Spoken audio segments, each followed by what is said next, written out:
The following program is brought to you commercial-free by Oregon Medical Group's Cedar Clinic and Les Schwab Tire Centers. It was really a shock.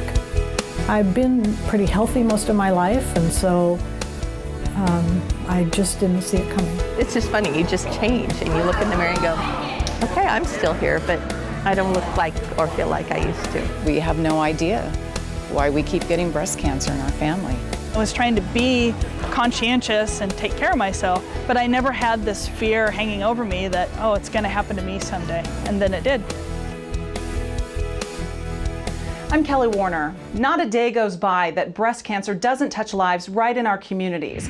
It is an ugly disease that can and does strike at any time. That's why right now there's a full-on fight underway to end it for good. I'm Amanda Zitzman. This week, more than 50 women will be diagnosed with breast cancer in Oregon. And this week, 10 women will die. Now put a name and a face to every one of those numbers, and this fight becomes personal. I'm Lindsey Riley. Oregon has one of the highest rates of breast cancer in the country. No one knows for sure why that is, but we know something has to be done. In the next 30 minutes, we will share stories of survivors, the faces of breast cancer, and show you how Komen, Oregon is hard at work right now to give women and men a fighting chance against this killer. Cancer is not the same battle for everyone. For one Lane County family, cancer has haunted them for 16 years. 8 times they've heard the diagnosis. And last year it hit in the most devastating way imaginable. But through it all, they remain strong, and they say cancer can take a lot of things, but it can't take their spirit. Lindy Turpin loves to spend time in her backyard. It's in this very spot 3 years ago where I first met her and her sister Lorelei. This time it's only Lindy. I think about her, I talk to her every day. Yeah, I feel like she's always with me. Lorelei, a fighter to the very end, lost her 3rd battle with cancer last year on New Year's Day. But she never lost her sense of humor. And through it all, Lorelei was very candid about her cancer. The last time we spoke, she told me she was at peace, even knowing she was fighting a battle that she would not win. I think I'm too young to die, but it's just this is where I'm supposed to be, is how I feel. And maybe I'm supposed to teach somebody something about that, or I don't know. Lindy and Lorelei's mother was the first to be diagnosed with breast cancer 16 years ago. My mom has had it 3 times. My sister had it 3 times, and now I've had it twice. Lindy never expected cancer to find her a second time, but it did, and just 6 days after she lost her sister. My brother gave me a very long, hard hug, a big hug, and I felt this sharp pain in my chest. And I didn't say anything, but I knew it was something that I hadn't felt before and wasn't normal. I broke down and said, I can't do this. It's too much all at once. The first person Lindy wanted to lean on was Lorelei. I wanted to be able to call her, to talk to her. We'd helped each other through it all of the times before, and she wasn't there anymore. But through her treatment, Lindy found small ways to connect with her little sister. To every chemo appointment, she wore Lorelei's necklace, a small gold pair of boxing gloves that had reminded Lorelei, and now Lindy, that she was a fighter. Lindy also began to journal. And I went through a year of treatment and wrote to her all the time. And so that was like reaching out and talking to her, as if I could pick up the phone and talk to her or go to her house. And I felt she was with me. Lorelei used to blog about her own battle with the disease, the good, the bad, and the ugly. She had so much courage. She just laid it all out there. And sometimes she would say, read this at your own risk. It was therapeutic for her. She needed to be able to say how she was feeling. Lindy misses her sister every minute of every day. She misses her sense of humor, her contagious spirit for life. The best way I can honor my sister is to live my life with as much joy as I can today and to focus on today. Now around her neck, Lindy wears a gift from Lorelei, a gift she gave to the women who meant so much to her. She gave us each a little package, and it was this heart necklace. And in mine, there was a note and it said, "Sister, I will always be in your heart." Having experienced the worst cancer can do to a family, Lindy continues to look for the beauty and the goodness in life. We don't talk about cancer a lot. We don't give it any more of our time or energy unless we have to. Whatever happens in the future, we can deal with it. We'll deal with it together, all of us, and that's how we get through it.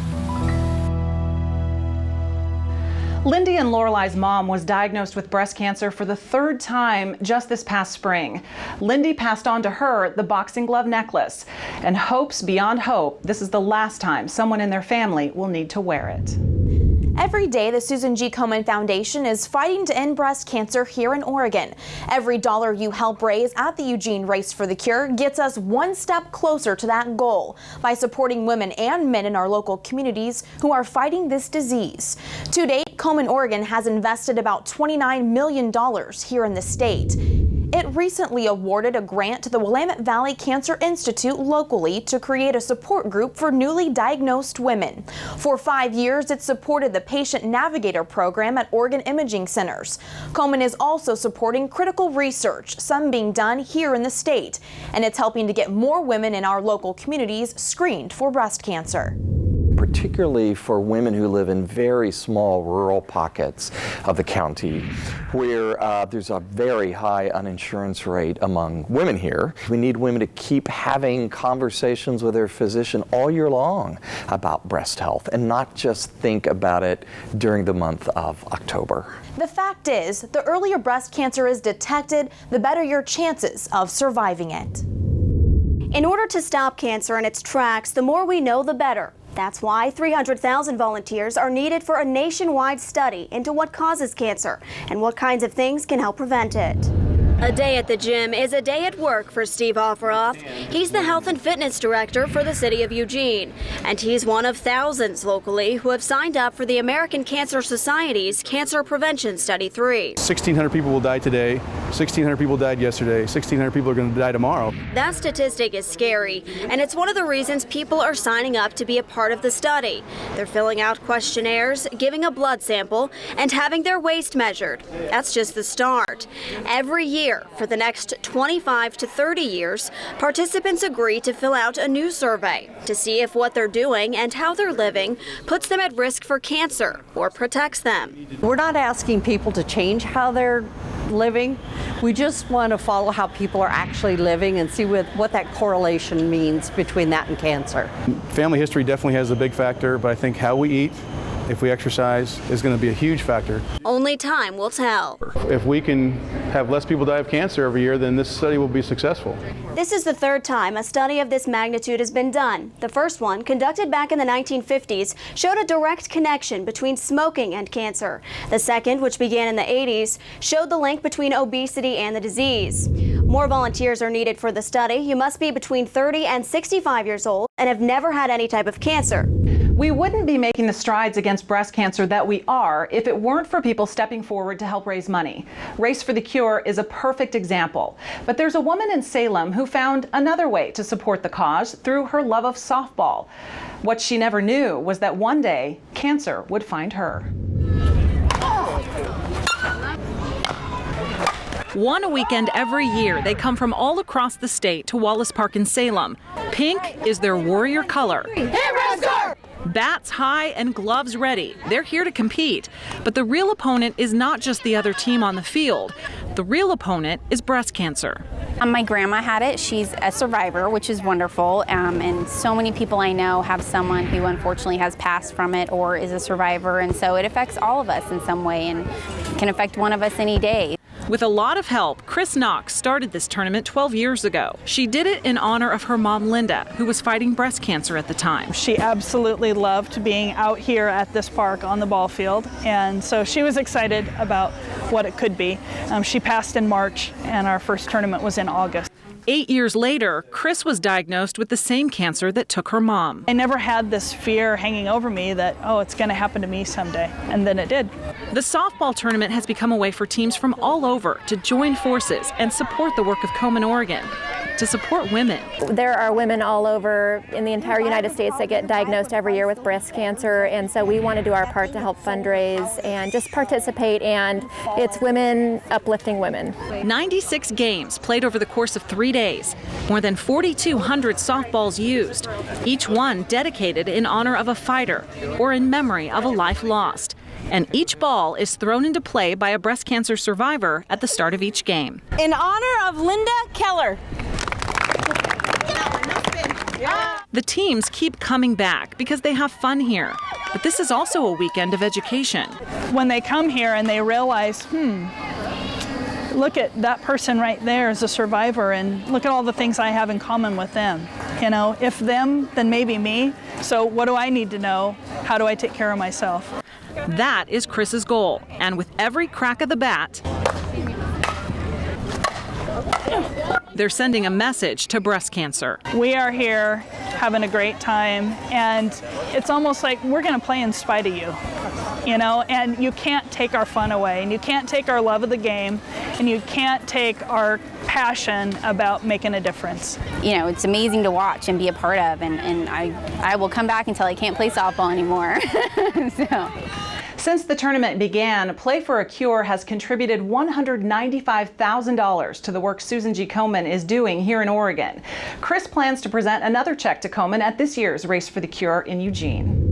Earlier this year, Play for a Cure took their mission international. Chris and a team of volunteers were invited to Nicaragua to help establish a women's softball team in a remote village. Since Play for a Cure is a breast cancer foundation, not a sports foundation, they did a little homework. They soon realized that there is a low survival rate for women diagnosed with breast cancer in Nicaragua, largely because the lack of education and awareness about the disease. So, along with softball equipment, Chris and a group of volunteers, including her doctor, raised their own money for the trip and set off to Central America. They took with them the life-saving information they've learned from Komen, Oregon, and empowered a community of women by teaching them the importance of getting regular screenings. 18 of us who are players made up from a combination of all these teams here, and we went down there with the breast models and we did breast self-exam training in a little fishing village in southern Nicaragua. And the women were just hungry for the information and the opportunity to learn. And we actually had a woman during one of our breast wellness exams who was actually found a lump and was able to, we assisted her to be able to get to Managua and get the diagnostic examinations and stuff that she needed. So that was incredible. While they were in Nicaragua, they also helped a softball skills clinic for the women there. Both groups have now become softball sister cities, and they're looking forward to one day having a reunion. Think of the 8 women you are closest to. Now imagine that one of them will get breast cancer in her lifetime. Catching it early would save her. That's why we encourage you to join us and be part of 16 Checks In. It's easy. Connect with a special woman in your life, a family member, a friend, or even a coworker. Mark the 16th on your calendar every month, and on that day, call her. Remind each other to do your monthly self-breast exam. If you feel something that doesn't seem right, see your doctor. And if you're over 40, don't forget that regular mammogram every year. If it's time to make your appointment, do it now. Don't put it off. If you carried a gene that put you at higher risk of getting cancer, would you want to know it? Genetic testing allows people with a family history of breast or ovarian cancers to find out, but until now, the test has been very expensive. Earlier this year, the Supreme Court made a ruling that is opening an important door for women and even men who want the potentially life-saving information. Denisa Bradley and her sister Deanne share more than a family tree. I knew nothing about any of this stuff until I had it. Denisa was diagnosed with breast cancer in 2008, but what she didn't know until recently is that she carries a gene that puts her at higher risk for the disease. A lot of people don't know why they get cancer. I guess the gene kind of tells me maybe why I got the breast cancer. Faulty BRCA1 and BRCA2 genes are the most common cause of hereditary breast and ovarian cancer, increasing a woman's cancer risk by 50% or more. Roughly 1 in 400 women has one or both genes, but many don't know it because until now, testing for them has been very expensive. But earlier this year, the United States Supreme Court ruled that the company who held patents on the BRCA genes, Myriad Genetics Incorporated, the only company to provide testing for the genes, does not have the right to patent natural DNA. I think the important thing for patients, though, is what we want to see is that these tests become more available. We want to see them become less expensive. Within hours of the court's ruling, additional companies announced they would now be able to offer BRCA testing at a much lower cost. Eugene oncologist Dr. Peter Kovac says wider access to genetic testing is a win for women. Well, if a woman who's never had cancer has that mutation, you can then counsel that woman that they're at greater risk of developing breast and ovarian cancer at some point in their life, and usually that's later, like when they're 40, after they've had a family. I didn't know I had all of those choices to think about. When Deanne tested positive for the same BRCA gene as her sister, she underwent a hysterectomy to lower her risk of ovarian cancer, and she sees her doctor more often to screen for breast cancer. I also did the hysterectomy because of the ovarian cancer possibilities, and I would never have done that, if I didn't know about my gene. So hopefully it's, caught other things that could have happened down the road. I've seen this happen a number of times where my patient has a BRCA mutation and they have several children who are at risk.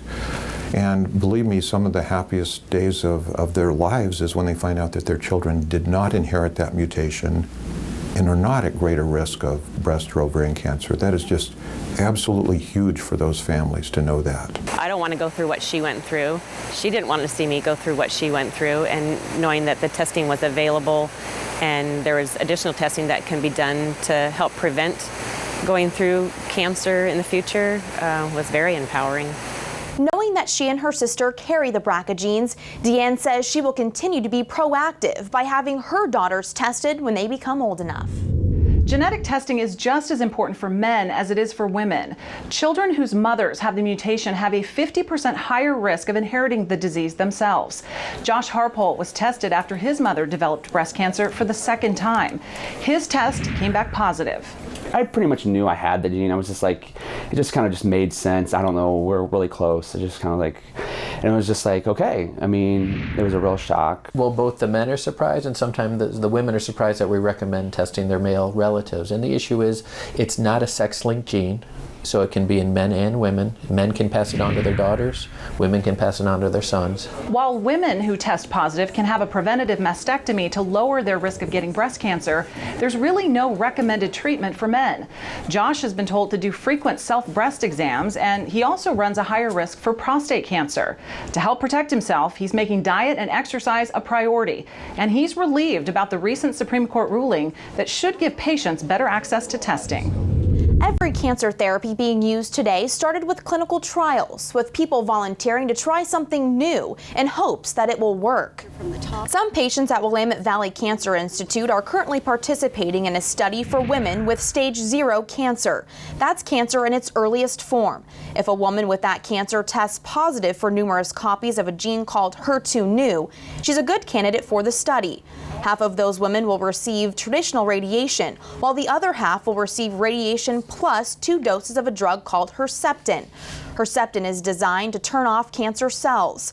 It's already been shown to be highly effective at reducing the reoccurrence of invasive cancers. We're able to more accurately target with drugs and also with radiation therapy cancer to meet it right where it is. We don't want our treatment to be worse than the disease, so we can find those more aggressive cancers, potentially give those ladies Herceptin, and that's just one more wall between cancer recurrence and our patients.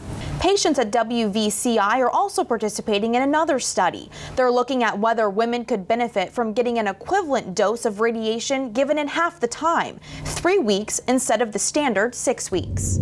Cancer doesn't warn you it's coming. It can strike at any time, sometimes when you're feeling your best. When it happened to Cerise Wessel, she says she was in the best shape of her life. Turns out the people who helped get her there physically offered some of the best treatment emotionally. Cerise Wessel has to take it easy these days at CrossFit Intensity in Springfield. She's battling stage 3 breast cancer, a diagnosis that took this self-employed working mother completely by surprise. It's like, I don't have time for this, and I how am I going to pay for this? And how am I, those were the thoughts that went through. I already have so much on my plate. How can I do one more thing? That's really what went through my mind. Before her diagnosis, Cerise says CrossFit not only helped her get in shape, it helped her feel alive. So she worried what would happen when cancer got in her way. It was awful. I got introduced to 4 new doctors, and every one of them, we weren't talking about cancer. They're talking to me about my treatment, and I'm like, well, what about CrossFit? Can I still? And I taped all those interviews with the doctors, and then every one of them, I have to laugh when I listen to them now, because that's what I would say, well, what about CrossFit? And they'd look at me, and it's like, I don't think so. And she came up to me and she told me that she had her diagnosis and that she would have to cancel her membership. And immediately I was struck by it. I thought, how could we help in some way? CrossFit Intensity co-owner Zach Smith and his crew rallied their workout family, and together they hosted a fundraiser called Fight for Cerise. Gym members gathered donations and pledges, then held an all-day CrossFit event. They even made t-shirts. Together they raised nearly $8,500. The people Cerise worked out with became part of her growing support network. And I would get emails, 20 a day sometimes for that first couple of months saying, my aunt had cancer and this is what happened to her, or my mom, and I can't even remember all the names. And so they knew what I would be facing before I knew. It's pretty cool when she comes in and she does her little workouts off to the side, and sometimes she doesn't really have the energy these days, so she'll just sit on the couch and watch. And even though Cerise is only able to do limited workouts for now, she's here. She visualizes getting stronger, and she thinks about her 13-year-old daughter. And so part of what I think about through this journey is, how do I show her how to live in the face of whatever life throws at you? Cerise says this journey has taught her a few things along the way. It's taught her to live and love on a different level. That it's not only about the body we travel around in, it's the connections we make with people that really matter. Because it's a lot to swallow, and I think if you just stay open, there's so many amazing people out there that change your life. And it's a weird thing to go through, but it's a beautiful thing too, in a strangest sort of way.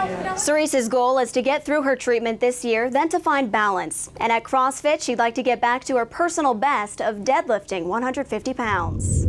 Traditional medicine targets cancer with surgery, chemotherapy, and radiation. But more and more doctors are realizing that there are other therapies available that can help treat the entire patient, not just their tumor. Tina Kaiser is a board-certified naturopathic doctor. She works with cancer patients while they're undergoing traditional treatment. Linda Bovard came to see Dr. Kaiser at the Clinic of Natural Medicine in Eugene after she was diagnosed with stage 2 breast cancer in 2010. It really felt to me like the surgery, the chemo, and the radiation were going to be done to me. And I was going to be sort of the passive participant.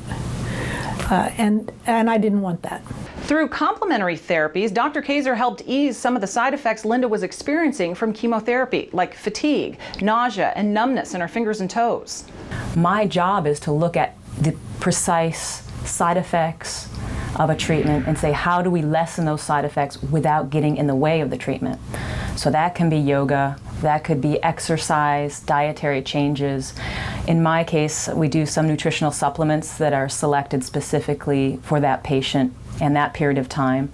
So we think of it as a continuum of care. Besides supplements from Dr. Kaiser, Linda did acupuncture and used guided imagery and meditation to help with her side effects and to reduce stress. She says it made her more comfortable while she faced a very difficult time in her life. It's hard to watch someone you love go through cancer, and it can make you feel helpless. But there's one simple thing you can do right now that could make a world of difference to someone fighting the disease. It can help give their bodies the strength to fight. It takes a lot of stamina for Nancy Troutman to keep up with her 4-year-old grandson Isaac. Not too long ago, Nancy struggled. It was scary. It was hard. Nancy is a surgical nurse who became the patient when she was diagnosed with breast cancer in 2010 and then ovarian cancer in 2012. During chemotherapy, her blood count would get so low she needed a blood transfusion every 2 months. Here at the Lane Blood Center, people give blood daily. It's here that someone selflessly gave the blood that Nancy received. They are my heroes. They took me from being an observer of life to being able to participate in my life. They took me from being in bed to actually being able to function. The difference was amazing. In addition to whole blood, cancer patients often receive platelets. That's what Janine Miller is donating. She gets 40 paid hours a year from her employer, Pacific Continental Bank, to volunteer in the community. Every 2 weeks, she's here. I've had some friends and family who have been diagnosed with cancer, and I know that platelets a lot of times are given to cancer patients, and I kind of like to think that maybe some of them have actually gotten my donations, so it just seems like the right thing to do. In platelet donation, also called apheresis, a donor's blood is drawn by this machine. The platelets are separated out, and then the whole blood is returned to the donor. Nancy is grateful to Janine and other donors like her, who are making a difference with every donation. It made a difference in her life, and she now says having cancer has made her a better nurse. I have a different perspective of what my patients are going through. I understand when they come to me and are feeling because I was there. Blood and platelet donors are needed every day. All blood types are used, but for platelet donation, people with an AB blood type are the universal donors. If you're interested in donating or finding out more information about the process, call the Lane Blood Center. There's really no limit to the ways people are helping support those fighting breast cancer in our area. A Eugene florist is again hosting a very unique fundraiser called Bras for a Cure. Shirley Lyons at Dandelions Flowers and Gifts started the event last year. The concept is pretty simple. Decorate a bra, pay a $10 entry fee to be part of the contest, and then let the public decide the winner. What makes this so fun is participants let their creativity loose. Past creations have used everything from feathers and sequins to tin can lids and even artificial fruit. One group of accountants even decorated a bra with tax forms. The fundraiser benefits the Willamette Valley Cancer Institute Foundation that helps support breast cancer patients in a number of ways. They may have had surgery and can't lift and do dishes for a period of time. They'll bring in someone who might help with housework or do dishes, mowing lawns, helping people who are facing this diagnosis at the coast afford the transportation back and forth. These are tangible, real needs that sometimes we forget about. It's not just medical bills, it's all those things. Entries for this year's competition are being accepted through October 19th at Dandelions Flowers and Gifts on Chambers in Eugene. A reveal party will be held on October 22nd, kicking off the public voting. Each dollar you donate gets you one vote. So why race? The fact is, you are making a difference. The number of people dying from breast cancer has dropped 33% over the last 25 years since Komen's efforts began. 5-year survival rates are as high as 99% when the cancer's caught early. This year's Eugene Race for the Cure is once again being held at Autzen Stadium. Runners, walkers, survivors, and supporters will gather on Sunday, October 6th to celebrate the lives that have been saved because people like you cared enough to join the fight. We appreciate you watching this special presentation, Faces of Breast Cancer. Every woman who shared her story with us in the last half hour is alive today because of self-exams and regular mammograms. We can't stress it enough. Early detection is the best protection. So take this opportunity to empower yourself and take a stand.